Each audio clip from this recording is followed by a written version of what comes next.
brilliant. I'm so excited. The great thing about Italy is every different part of it means something different in food. And Venice is about seafood, butter, polenta, risotto, seasonal vegetables. I know so much about the cooking, yet I've never been here before. Look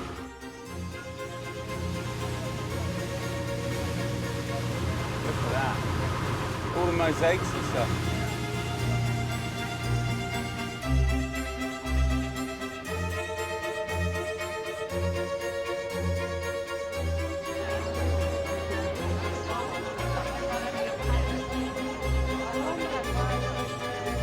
This is St. Marco Square. It's all very lovely. The locals call this a Bermuda Triangle because most tourists come here and they stay here. They don't really go out of this region much. And the thing is, it's expensive. The taxis are expensive. The hotels are expensive. The food's expensive. And the food ain't even Venetian. They got pizza and pasta, and that just ain't from round here. So, as I always say, to really understand the country and their culture, go to the food. It's the best way. So I'm getting out of here. I'm gonna go and find the real stuff.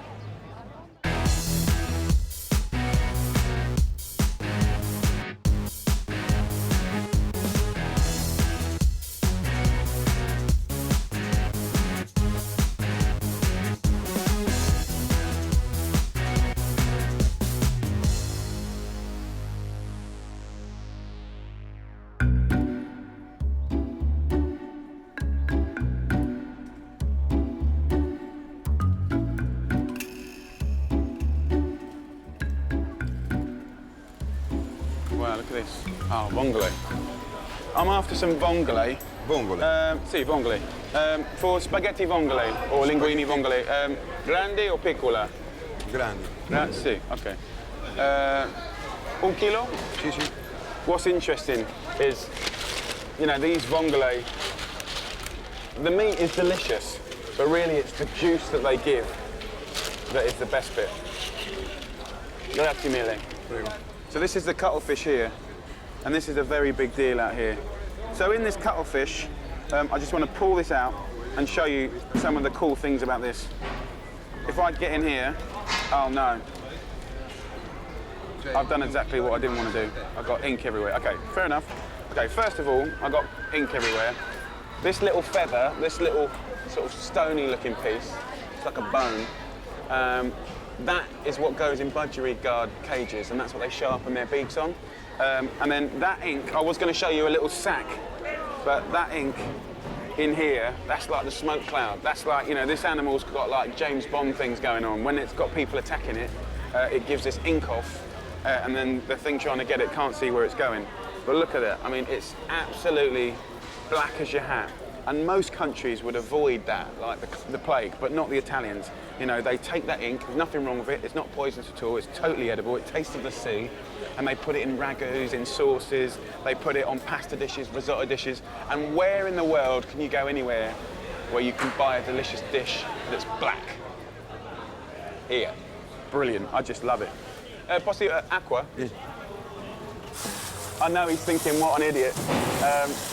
Bloody tourists.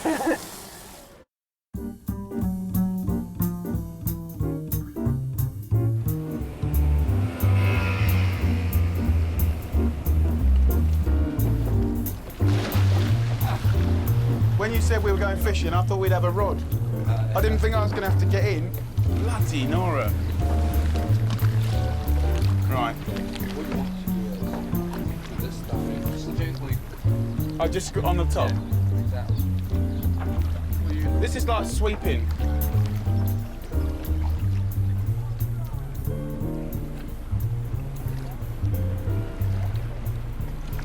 I got a few.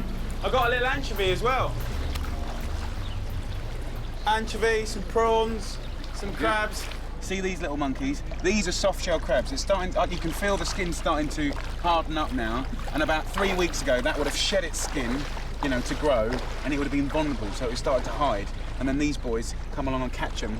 And the Venetian way of doing these is they put these soft shell crabs, many of them, all different sizes, because all different ages shed their skin, and they put them in a bowl of eggs. They eat the eggs, like scrambled eggs, so it's in their tummies. Then they flour them, deep fry them, and you eat the whole thing, shell and all.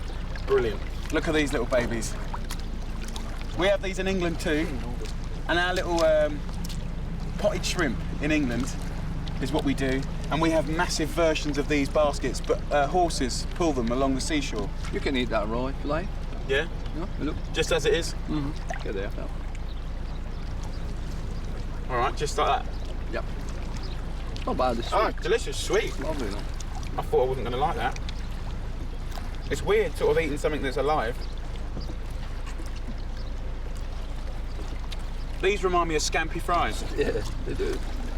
They're quite the same. I like them, they're nice. The difference is they're raw. Delicious. Should we go catch some more?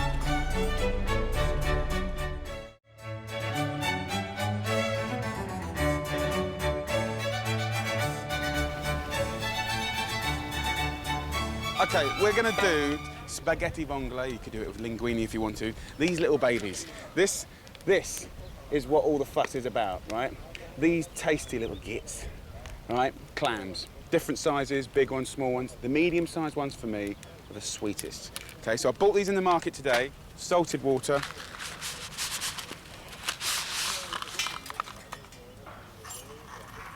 Spaghettini or linguine. It's going to take about 4 minutes to cook. Just slice up the garlic, 3 or 4 cloves of garlic, like that. It takes 4 minutes exactly to cook this sauce. What more do you want, okay? Dried chilli, we're not using fresh. Just slice up the chilli like that. Right, dried, you want that subtle, sort of round, warm flavour of the chilli, not fresh chilli. You could use it if you wanted to. This is one of the most simple pastas in Italian cooking. Some people are really anal about it, but I'm going to put a little tomato in it. They do it here in Venice. So there we go, some dried chilli, some garlic. There you go, you can see what I've done. Nothing special. I want a nice little bunch of parsley. That's going to be just ripped off, right? And that's going to be just chopped up.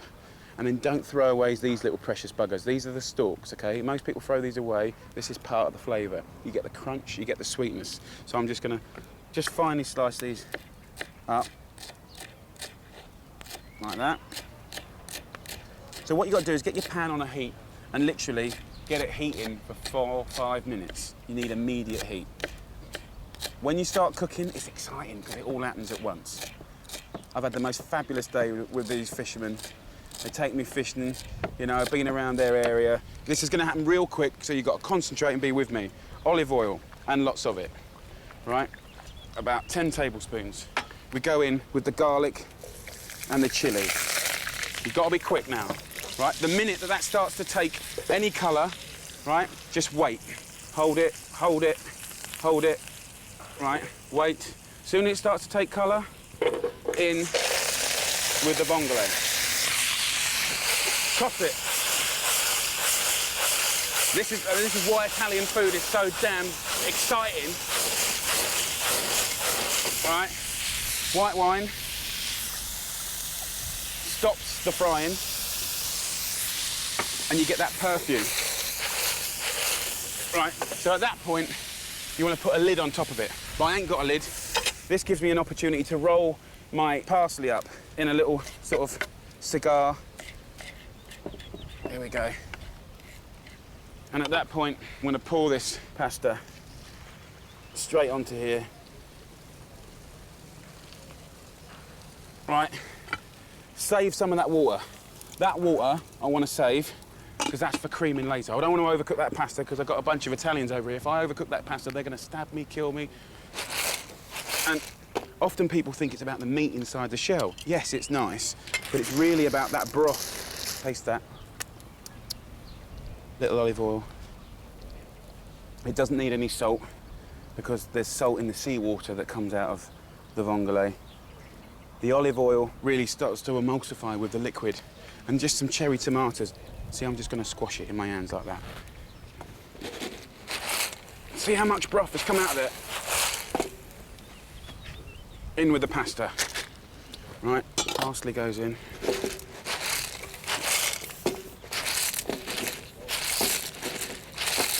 Okay, no more mucking about. Look at this, what a celebration.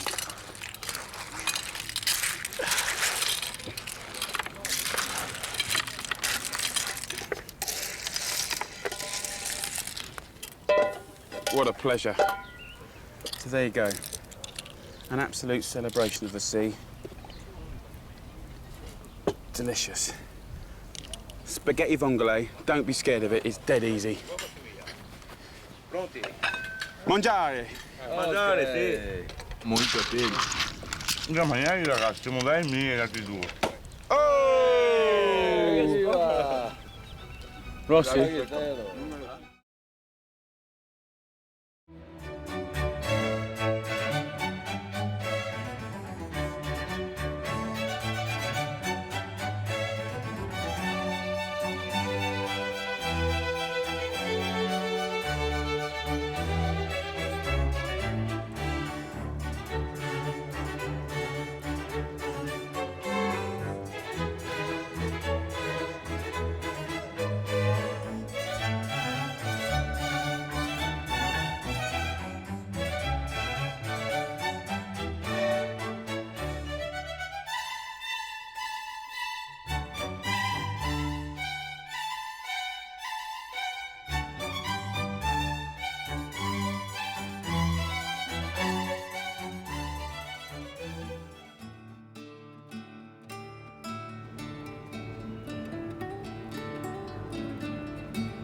Ciao, piacere, Jamie. Nice to meet you. So this is the risotto king of Italy. Quite good at making risotto. Cominciamo con il risotto. See? Ok? Fantastico. So we're going to make some risotto. This geezer here, we've tracked down. He's the Mac Daddy of risotto making. Okay. And the risotto pot. Okay? Okay? Onion, Onion. olive, olio. Yeah, this much? Ok. What's interesting is I've made risottos for many, many years and I consider myself pretty damn good. But this is a very simple, clean version. No mucking about. And he's the boss, so I'm doing what I'm told.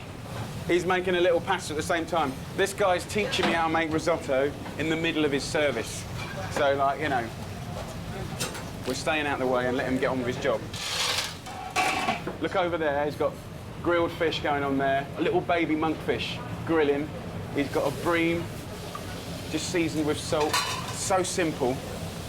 I mean, this is such a pleasure for me to see because this is a proper family business. Small kitchen, regular customers. Pappardelle per piacere, ragazzi. He's got something coming out the oven here. What's this? Oh, look at that. So patata, zucchinis, potatoes, courgettes, pomodoro, a little brudo. Crudo, tutto crudo. Okay, little bit of stock and a whole sea bass with prezzemolo. Prezzemolo, so garlic and parsley. Look at that. He's just gonna have a little taste. A little bit more broth I add. This is such a pleasure and an honour for me because we're hardly talking, but I know exactly what he's telling me to do just from a look. It's like working with my dad again. Only takes a look, do you know what I mean? Papa? I mean, not Papa. Papa, yes. This? Good? Yeah. Basta. Okay. All'onda. All'onda. È un buon risotto. Molto importante, yeah? Beh, importantissimo. All'onda means like on the wave. If you notice how moist and oozy this is, I've always said like, you know, lava, molten lava, like Vesuvio. Here we go. Ok. Fantastico. For me? Yes. Oh, grazie mille. All that work and it was for me. Buonissima, molto, molto fantastico.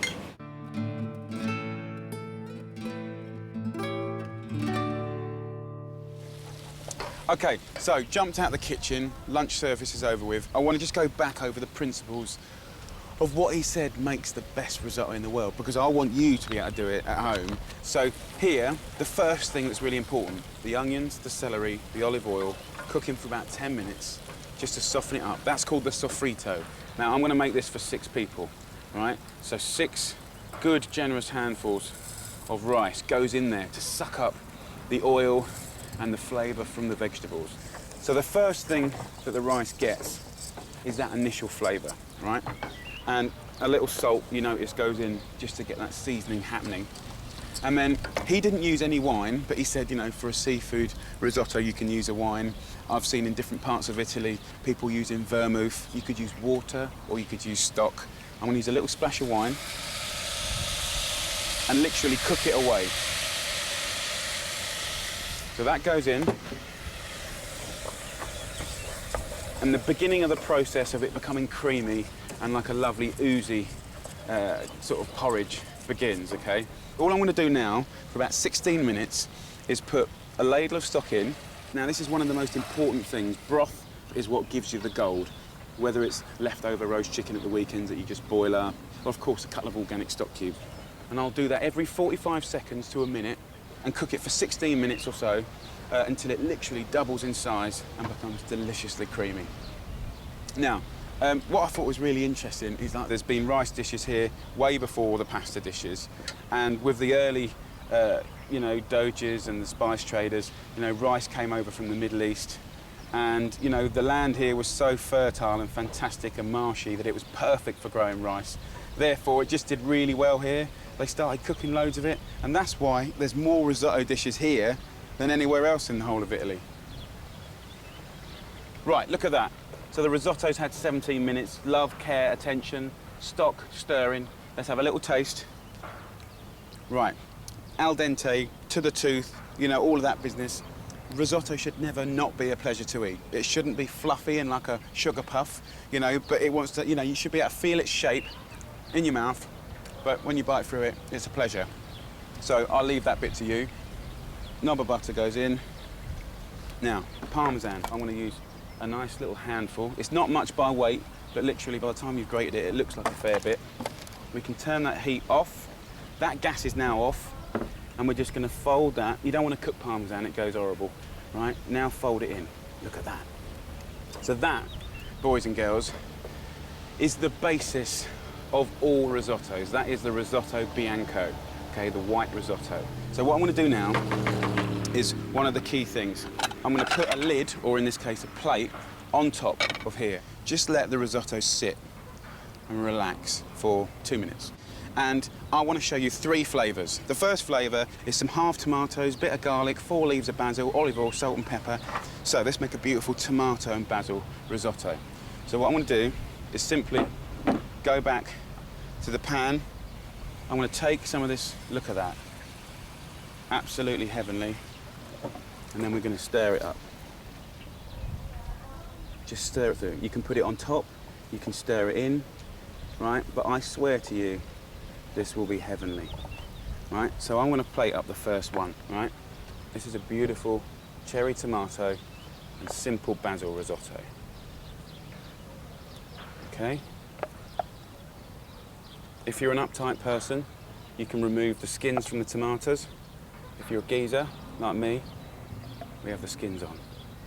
And I'll finish that with just a couple of little basil leaves, a little bit of olive oil, and then just a few bits of Parmesan, just to remind them. Look at that, heavenly. Okay, the second one. I've just cooked peas in a bit of water, a bit of olive oil or butter, and a few bits of mint, okay?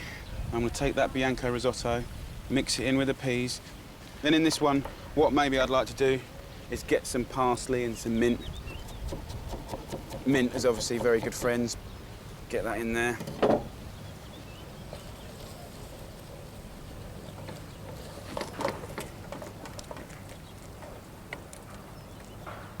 Okay, here we go. Look at that. Absolutely delicious. Risotto of pea, mint.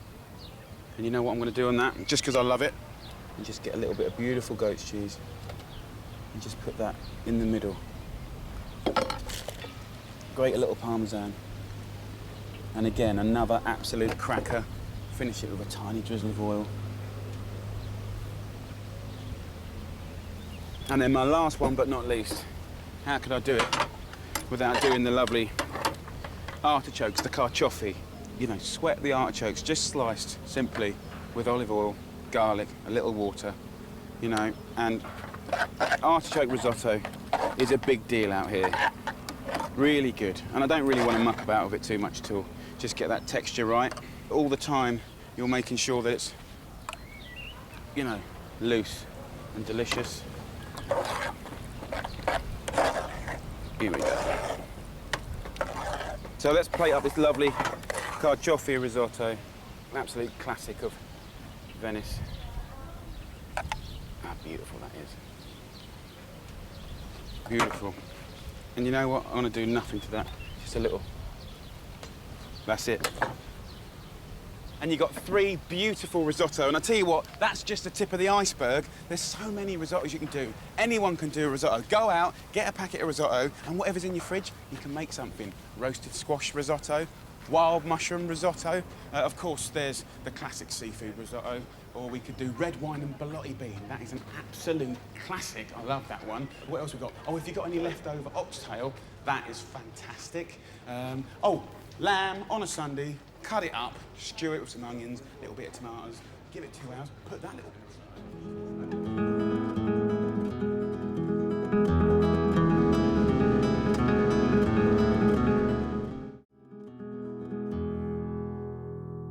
Jamie, you want to open the bottle with the Sebel? I'd love you. Yeah. Yeah, come with me. Okay. Vai. It's a traditional operation with the Napoleone. Aspetta che ti metto anche la cosa, ti Met Saber. Okay. Attenzione. Tieni così. Due. What am I doing? No, do it. Oh my God! Un momento. No problem, no problem. Così. Così. Yeah. Tac. Yeah, this is like a pervy tennis lesson. Not too much. Yeah? Only tennis match. Okay. Tennis match. So, tuck. Vai, yes. I love that. Facciamo insieme lei. Okay. How did he do that? Have you ever heard of a corkscrew or just a little wrist pull? Ecco qua. Is this normal? Normal? No, not forte. No, not normal. No, I don't think it is. Crepes. Senti.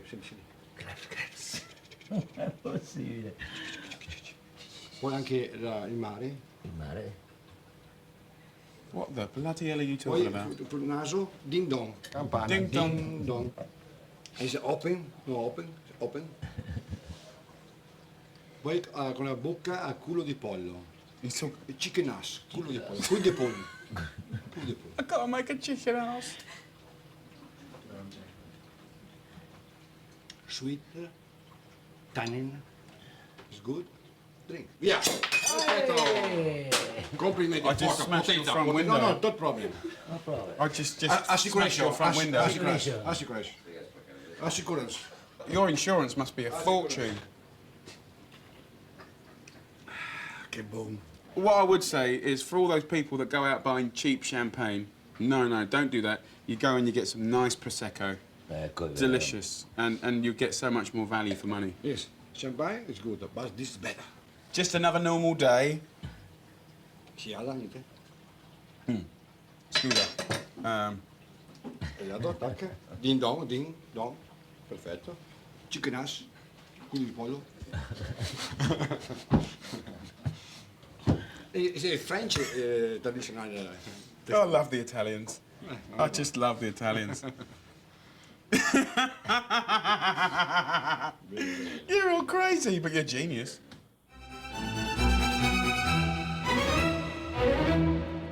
Okay, I'm going to do 2 classic dishes of Venice. The peach bellini, amazing, and the beef carpaccio. Let me just tell you what beef carpaccio is.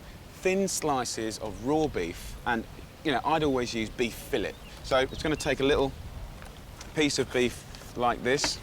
This is a very trendy dish to have in a restaurant, and it was created in Harry's Bar here in Venice. And the old story goes that one of their regular customers came into the restaurant and basically said, oh, I've been to the doctors, I don't know what she had wrong with her, but she had to have raw meat, no cooked meat. So the owner, Cipriani, said, all right, I'll create you a dish. And at the same time in Venice, there was an art exhibition from a famous Venetian artist called Capacio, and he always used the colours of pink and white, so he created this raw meat dish with this mayonnaise with Worcestershire sauce that he kind of splattered all over it like a seagull had just gone over it, and basically it was a classic straight away. I'm going to slice about 4 pieces of meat, let's say half a centimetre thick. You get some cling film or some grease-proof paper, and all you've got to do is get your piece of meat, and then we're going to bat it out flat. So I'm just going to fold this over, and all you need is something flat and heavy, and give it a bash. And what's going to happen is 2 things. You're going to flatten it out, you're also tenderising it as well. All the neighbours are going to start wondering what on earth. Okay, so I've flattened it out like that, okay? You can go thinner if you want. Rolling pin. Oh, that's better.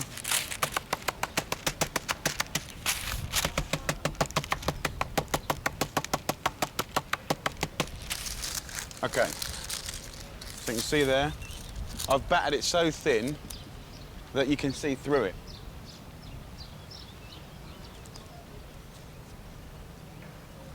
So what we got now is we got this carpaccio around the plate, like that. So that's ready to go. Then what I'm going to do is get a bowl up and basically just going to squeeze the juice of half lemon in. I'm going to put about the same amount of olive oil in as well. I'm then going to hit this with some salt. A little bit of pepper. So basic seasonings, right? Nothing special. Mix it up, and I'll take a spoon of that, just 1 spoon. I'll just put this lightly around the beef. But that's only the beginning of this story, okay? So I've got the rest of this dressing here. What I want to do is make a really delicate, crunchy, vibrant salad that reflects Venice and the season. So to start off with, we've got this lovely zucchini flowers, right? Just rip it off, get that in there, right? Then I'm just going to subtly shave just 1 little zucchini. I've got a little yellow zucchini. You know, if you had asparagus, you could use asparagus. If you had lovely, fresh, sweet peas, you could do that. I've got some celery here. The yellow leaves, not the green, delicious. They can go in. And just shave it. And then Treviso, that lovely bitter red lettuce. I'm going to take my knife and just, you know, because this is quite a delicate dish, finely slice it. So the radicchio really is going in there for a bit of bitterness, but also look at that colour. Look how lovely that is. And then a little rocket. I've got a little bit of mint going in. If you wanted a little chilli. This is a carpaccio to my taste. But, you know, the thing about it is you make it your own. And chili, rocket, and courgette, they all work. So, at this point in the game, we're nearly done. Want to just lightly dress these beautiful, beautiful things. And then I'll pick that up and I'll put it in the middle of this dish. And then to finish it off, Parmesan. You can grate it or get a lump, get a knife, hold it towards you like that, and just drag it. And then you get your little knife and you put some beautiful little Parmesan pieces in and around. And that, my friends, is my homage to Venice and Harry's Bar. Beautiful. Right, the second classic is absolutely the Bellini, peach Bellini. Look, these are flat ones, beautiful. This peach Bellini has a kind of tinge of this skin colour here. See that lovely rosy cheek colour? Now the reason they get that is because they scrunch it up in their hands, like that, and then they literally rub or push it through a sieve so you get that colour out of it. And then in here, you've got this beautiful puree. So, I'm just going to pour the Prosecco and mix it in to my puree. There we go. Just pour in. Now, the name Bellini came from one day when Cipriani from Harry's Bar made this peach and Prosecco cocktail. The sun was setting and it hit his favourite Bellini picture, and the colours reminded him of his beautiful peach cocktail, and that's where it's got his name for. End of the day, sun setting, great, great cocktail. All I've got to do now is drink the little bugger. Delicious. Really, really good.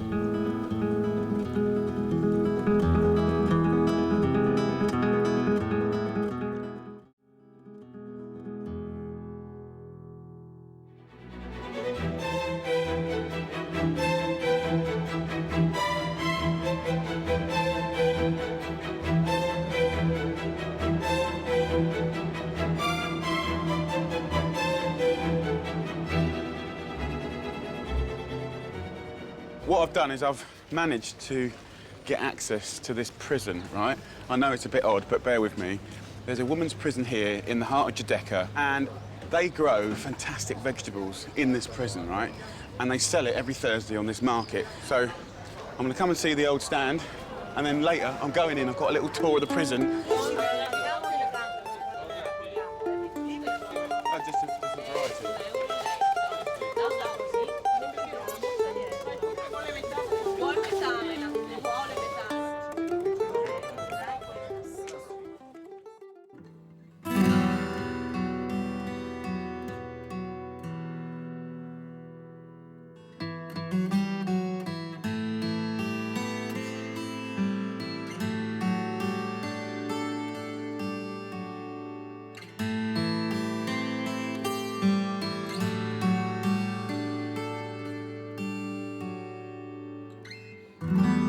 Che bella giardino, huh?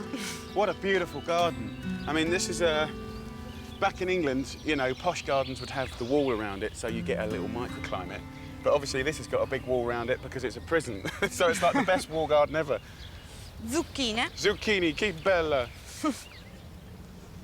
Beautiful. Carota. Carote. So I've got some nice fresh carrots here. It's funny, as this box comes together, I'm starting to get a feeling for what I think I should be cooking.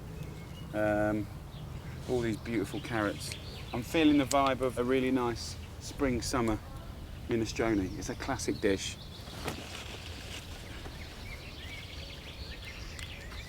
Cheers, Tiger. È caldissimo. Yeah, very hot, she's saying, and it is hot. I'm going to make a delicious minestrone. It's a recipe that everyone should learn. Ci mancano le cipolle e l'aglio Yeah, a little per bit of garlic. fare un ottimo minestrone. See, do you have any onions, cipolla? Cipolle Sì. e aglio. And garlic, nice.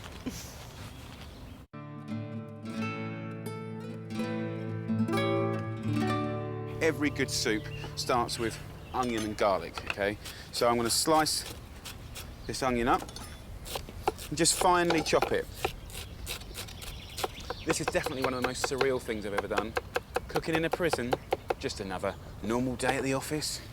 And then I've got the girls watching me behind. I mean, what they must think of me, I do not know. But I suppose it's a bit of a laugh for them, isn't it, really? Run your knife through that garlic and then over to the pan. So, in the pan, a nice amount of extra virgin olive oil. And you go straight in with the onions. And then the garlic. Give it a good old stir.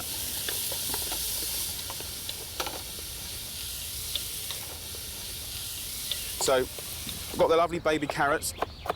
The nice thing about a minestrone is in the winter, you've got loads of cabbages, you know, you've got wild mushrooms, you know, you haven't got fresh tomatoes, so you've got tinned tomatoes. You know, you could put bread in there, or pasta in there, or beans in there. We're going with the carrots.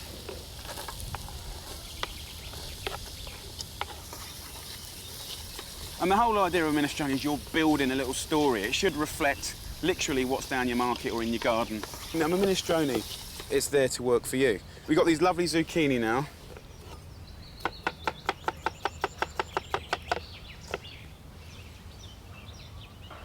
Here we go, so in with the zucchini. Now what I'm thinking at the moment is flavour. How do we achieve incredible flavour? So what I've got here is in the delis, when you get the prosciutto or the Parma ham, towards the end of it, there's a sort of gnarly, bony bit, right? That's the end of it. You don't have that for antipasti, but you can put that in the base of stews and soups and stuff like that. I'm going to put that in here.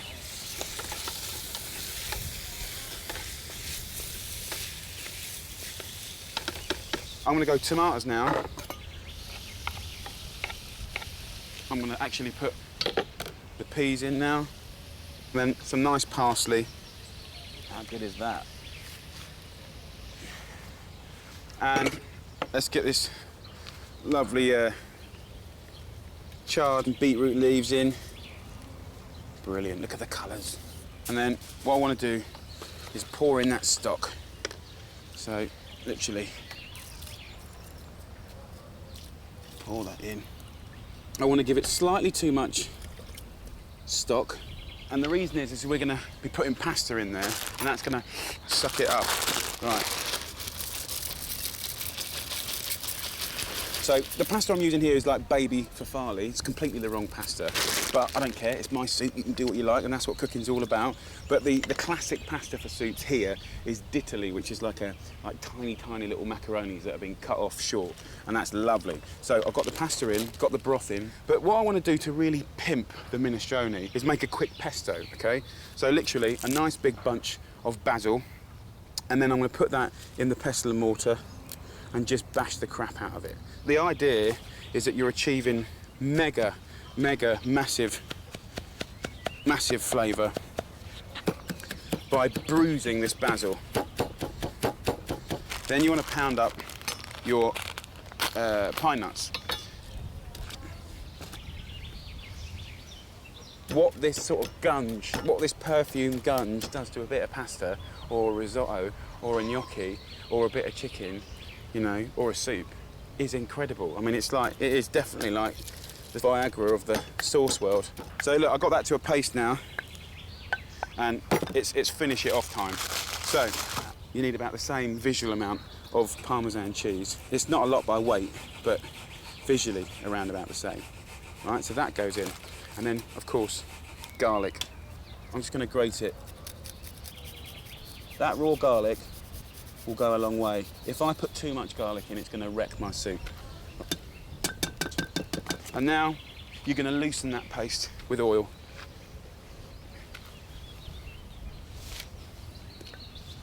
Just loosen that paste with oil. There you go. See what you're getting? And you know, that pestle and mortar, that's what I love about it. I mean, it's got to be the oldest kitchen gadget in the world. 2 bits of rock, well, a bit of dodgy wood in my case. Now there's a nice little bit of pesto. Taste it, think about it, because you never get it right first time. Bit more Parmesan, bit more oil. Got to balance it, okay? It's about having that sort of basil-y flavour, the cheesy flavour, and the sort of nice salty kick. Let's have a look at my soup. So in with the lettuce. I can't tell you how good cooked lettuce is. The Treviso, like that Radicchio family. And then, you know, the zucchini flower, one of the prizes of Venetian cooking.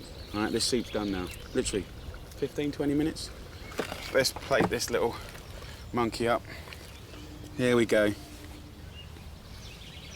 And then all I'm going to do is finish it with a nice spoon of that lovely pesto. Just pour that on top. Couple of little basil leaves. And just give it a little drizzle of quality olive oil. That, my friends, is a perfect little minestrone. I think we should serve the inmates, as you do. Here you go, girlies. Grazie. Grazie. Here we go. Thank you. My pleasure, darling. Non parlo. Thank you so much. Grazie. Spoon. Grazie. Give it a little stir up. Sì. Can I sit here?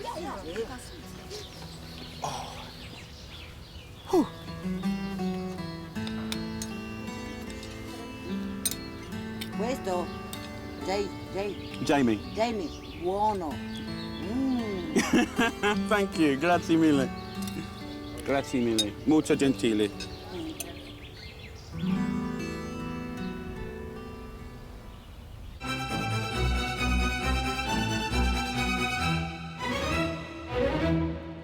way I'm dressed. I think you look Come on, unbelievable. come on. Why do you look like a prisoner? No, I'm not prisoner. I'm a gondolier. I'm a Venetian. You know, I got, but never mind about that. Gondola, with my bella Madonnina, Right. which is fantastic. All right. Gennaro, you're going to take me to one of your mates now. I'm gonna take it to a friend of mine. She's incredible. She's very, very foodie. She's so beautiful. She still do the original dish, the proper Venetian dish. Then she's also a lovely, beautiful woman. Enrica, ciao, Amore bella. mio, Enrica, ma che piacere di vederti! Come stai? Come stai? Come stai? She just called me a name. This is Jamie. Always wanted a man. Nice to meet you.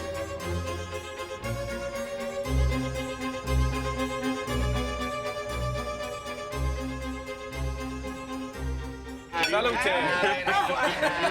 Tell me about the pasta fagioli. Tell me. Pasta fagioli, that's one of the most typical Ballotti beans. dishes. Cook them just with some onion, celery, carrot, rosemary, and you can put some fresh ginger in.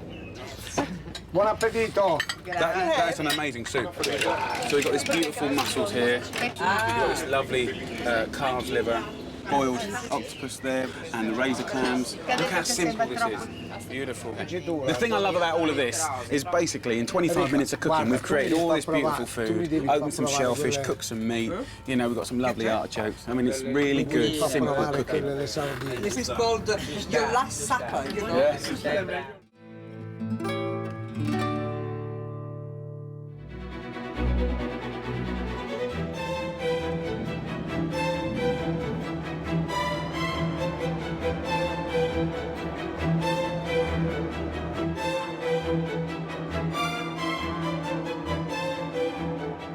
Right, tiramisu, you know, I could complicate it for you, but it's a dead simple dessert. The Venetians don't have loads and loads of desserts, do they? No, tiramisu, one of them. It was invented in It's one of their classics. And all around the world, you get these little biscuits. So I'm going to empty these biscuits into here, and I've got 400 ml of coffee here. I've slightly sweetened it with just a little bit of sugar, and I'm going to pour that over our sponge fingers. Tiramisu is quite simple. Normally, it's just the coffee, sponge, cream. Grab that chocolate over there, brother. Oh, I love it, that chocolate. For me, coffee and chocolate's like best friends, right? So I've melted 2 packs of chocolate. It's with 50 grams of butter, just for 5 minutes with a pinch of salt. And the pinch of salt it actually seasons the chocolate and makes it more delicious. Vinsanto, which is a bit like sherry, right? Just a little swig of it. It just hits the chocolate and gives it like a bit of a hum. So this chocolate, for me, is a good one. And you know what? Once we got this in there, just literally move it around gently. Look at that. Now, for the most important bit of the tiramisu, really, you know, the cream. I've got my bowl here. You give me your bowl there, big boy. I'm going to put 6 egg whites in Gennaro's bowl. Right, so egg whites in there, egg yolks in there. And Gennaro's going to put a pinch of salt into his egg whites. I'm going to search out some sugar. About 150 grams of sugar. You know, you got chocolate in there. You don't need to make it ultra, ultra sweet. Straight on. And we just whisk it. I'm looking to cream my yolks to give you that lovely tiramisu vibe. And then Gennaro, with the slightly more mature wrist action, is going to give us the air and good lift. And again, if you want to do just a little bit naughty, just a little swig. Yeah. Of Vinsanto, just a tiny I like bit. it. Look at that. So that's good. I'm happy with these egg yolks. They're basically dissolved. Big boy, you I'm stir. happy, Actually, let me put my Yeah. mascarpone in. 750 grams of mascarpone. You know, I don't know anything about mascarpone. It's a rich double cream. It's just cooked cream, that's all. Cooked cream. So get that in there. Do you know when this is ready, what you have to do when this is ready? Hold it above your head. Yeah, I will do that. Why not? Go I'll on, show then. you. No, go on. I dare you. Look, I'm gonna do it, I'm gonna do it, I'm gonna do it. Can I show you? Look, look, ready? Wow! Nearly done it. Yeah? Whatever you're on, please give me some. Here we go. There we go. I love that. Thank you, Gennaro. Now, you do me a favour. Just bash me up some coffee. There should be a pestle and mortar somewhere. I'm just whisking in those egg whites now. Don't worry about folding it in. We're going to shave some chocolate and just a little bit of smashed up coffee bean. It's delicious. It's so good. Look at these gondolas. They're so cool. It's like a scene out of James Bond. I want to go in a gondola after. Me too. So if you look at this now, a slightly lighter. Now the traditional tiramisu doesn't have the egg whites, okay, whipped up like that. But I like to put the lightness in. 1, to make it light. 2, to make the mascarpone spread a bit, so you don't have to have quite so much. So you hold that. Oh, yeah. Like that. Okay. I'm just going to add this now. Look at that. Look how lovely. Come on, put it all in. Look at that. You know, it's starting to look like the coolest kind of trifle in the world. And the Italians would kill you for saying that, but it is. It's beautiful. This is nice. So this goes on here. Can you sprinkle the coffee on there, big boy? Yeah. And you don't need loads. Be subtle, be gentle. And then with this chocolate, we just get a knife and just very carefully and evenly shave it. You know, Venetian style is also to put cocoa powder on it. I like using the chocolate. I think it's delicate. I think it's romantic. Just as a gesture. Chocolate, orange, you know, a tiny little bit of orange. Oh, the smell is good. That is an English boy and an Italian's interpretation of this brilliant, brilliant dish. Can I taste it? You're supposed to put it in the fridge for a couple of hours. So you, I mean, I taste mine now. You can have 1 or 2 Go on, hours. go on, have a Come try. Oh my goodness. Which set is going to be settled down?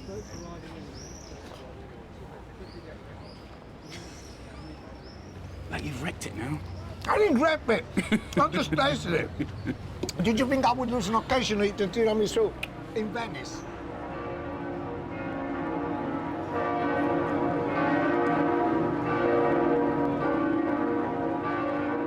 This is an incredible city with amazing culture, and the food is really diverse. Fresh, simple, clean, intelligent, seafood, meat, pasta, polenta. What more do you want? Beautiful.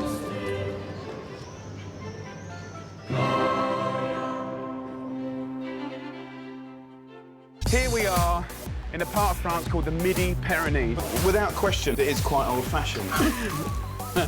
Find the truffles, pig. Come on. What's he talking about? So there's a bit of pressure for you. I hope they do like it because they've all got weapons. Look at that little baby, huh? All food these guys are passionate about. Comfort food, mum's food, workers' food. This is the real food.